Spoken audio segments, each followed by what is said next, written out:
Imagine you are trapped and injured in a dark forest, and the only person with you is your lifelong enemy. In this story, The Interlopers by Saki, these two men venture into a forest after years of feuding. What happens next is both tragic and ironic. Both men raised their voices in as loud as a shout as they could muster. "They hear us! They've stopped. Now they see us. They're running down the hill towards us!" cried Ulrich. How many of them are there?" asked George. "I can't see distinctly," said Ulrich. 9 or 10? "Then they are yours," said George. "I only had 7 with me." "They are making all the speed they can. Brave lads," said Ulrich gladly. "Are they your men?" asked George. "Are they your men?" he repeated impatiently, as Ulrich did not answer. "No," said Ulrich with a laugh.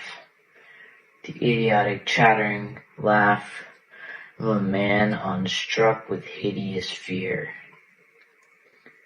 Who are they?" asked George quickly, straining his eyes to see what the other would gladly not have seen. Wolves. The themes from this story are hatred and revenge.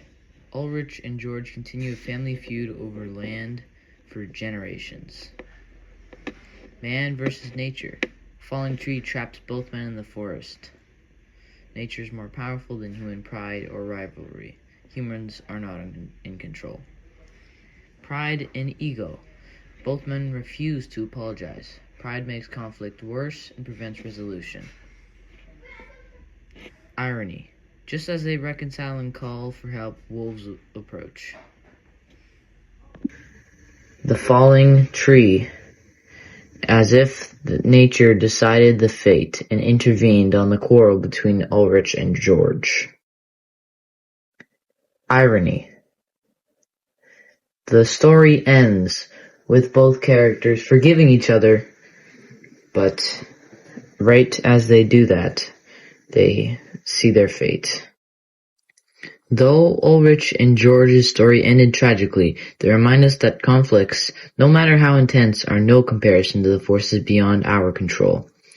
Even now, grudges or anger can control our lives, but ultimately, the world does not revolve around conflicts. Life has many ways of reminding us what really matters, and that is shown perfectly in this story, The Interlopers.